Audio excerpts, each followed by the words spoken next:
What You Should Know About Your Brain by Judy Willis. Although the brain is an amazing organ, it's not equipped to process the billions of bits of information that bombard it every second. Filters in your brain protect it from becoming overloaded. These filters control the information flow so that only approximately 2,000 bits of information per second enter the brain. The thinking brain and the reactive brain. Once sensory information enters the brain, it's routed to one of two areas: the prefrontal cortex, what we might call the thinking brain, which can consciously process and reflect on information, or two, the lower automatic brain, what we might call the reactive brain, which reacts to information instinctively rather than through thinking. The prefrontal cortex is actually only 17% of your brain. The rest makes up the reactive brain. When you are not stressed by negative emotions, you can control what information makes it into your brain. By calming your brain, you can control which sensory data from your environment your brain lets in or keeps out, and influence which information gets emitted to your prefrontal cortex. When your stress levels are down and your interest is high, the most valuable information tends to pass into your thinking brain.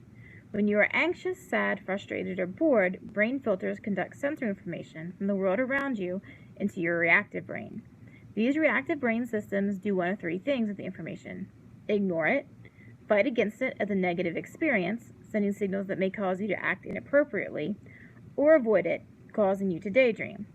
If information gets routed to this reactive brain, it's unlikely your brain will truly process the information or remember it. Three major brain elements help control what information your brain takes in: the reticular activating system, the limbic system, and the transmitter dopamine. Let's look at how you can help each one work in your favor. RAS, the gatekeeper.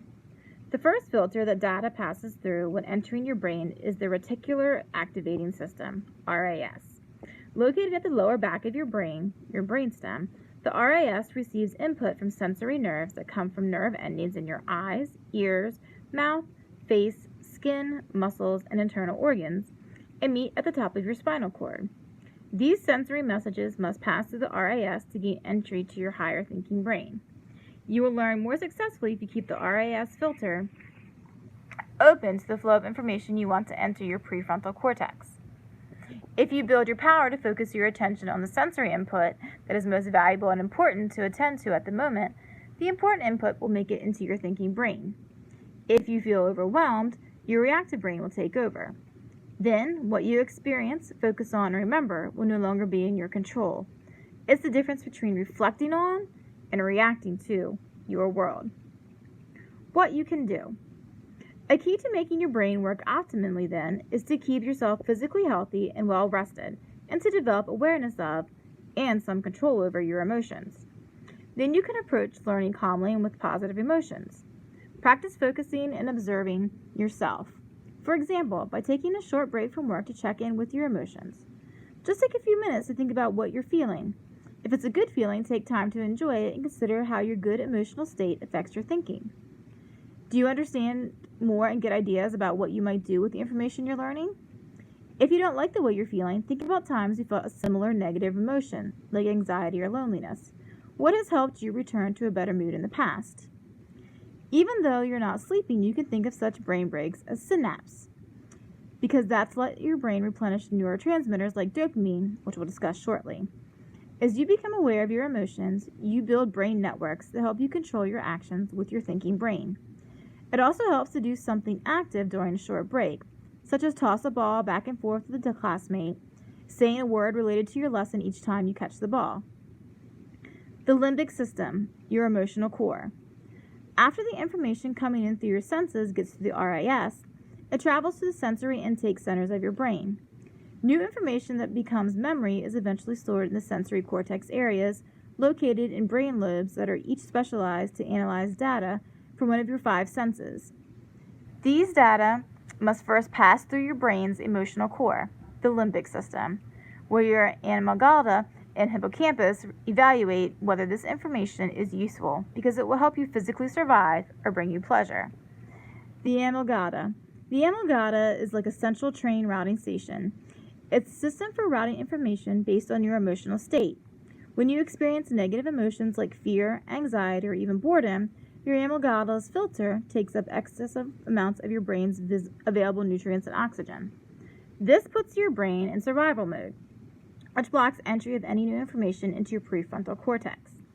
For example, suppose your day starts off badly. You overslept, had no time for breakfast, and have too many things to do before school. You're worried about whether your friends will sit with you at lunch and afraid that the mean kid in your class will say hurtful things to you.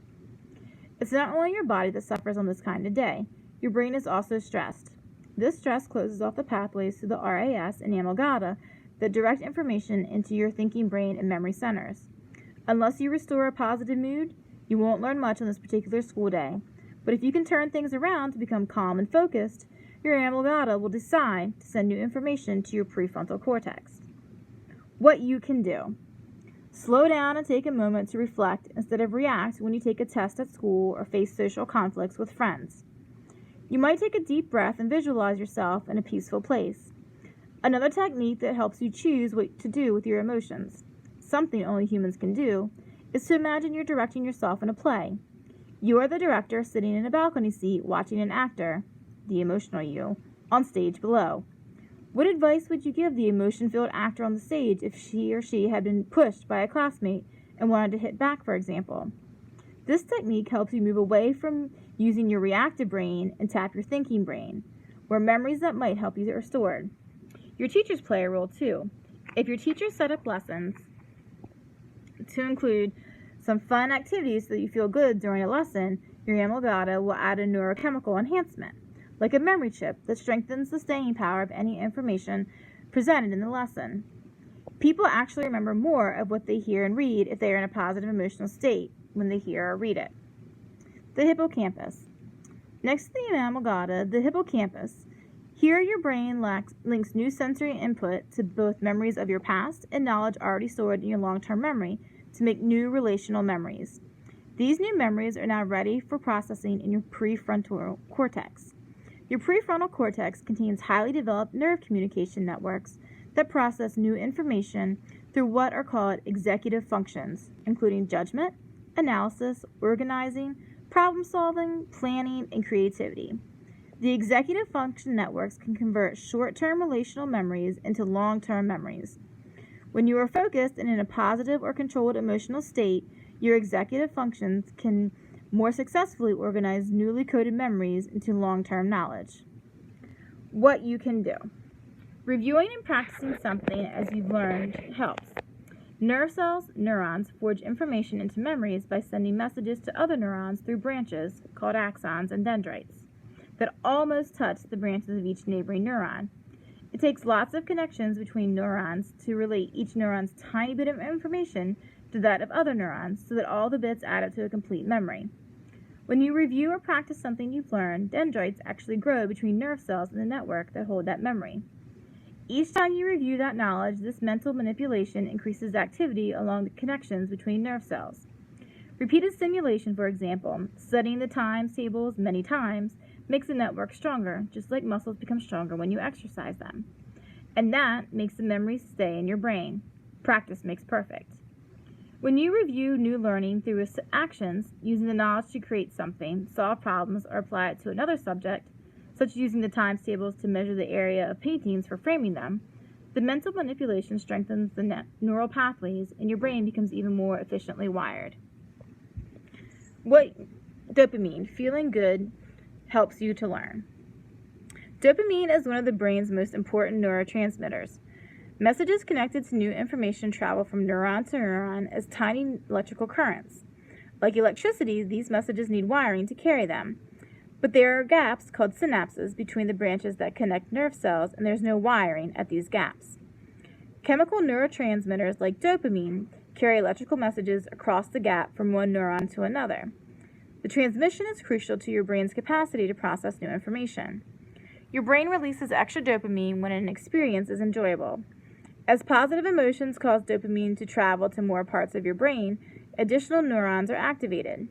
Thus, a boost in dopamine not only increases your own sense of pleasure, but also increases other neurotransmitters such as acetylcholine that enhance alertness, memory, and executive functions in the prefrontal cortex. What you can do. Certain activities, such as interacting with friends, laughing, physical activity, listening to someone read to you, and acting kindly, increase dopamine levels. You'll boost your learning if you get them into your day. Experience pride at accomplishing something is also correlated with higher dopamine. It will increase your learning power if you pursue activities that give you a sense of accomplishment. Think about your personal strengths, such as artistic ability, leadership, helping classmates resolve conflicts, athletic skill, or even qualities like optimism, kindness, and empathy. Use these skills to do projects you want to do, and do them well, and you'll find you can use your brain power more successfully to make judgments and solve problems. You now have the power to use your most powerful tool to achieve the goals you choose. Congratulations on the dendrites you've grown along the way.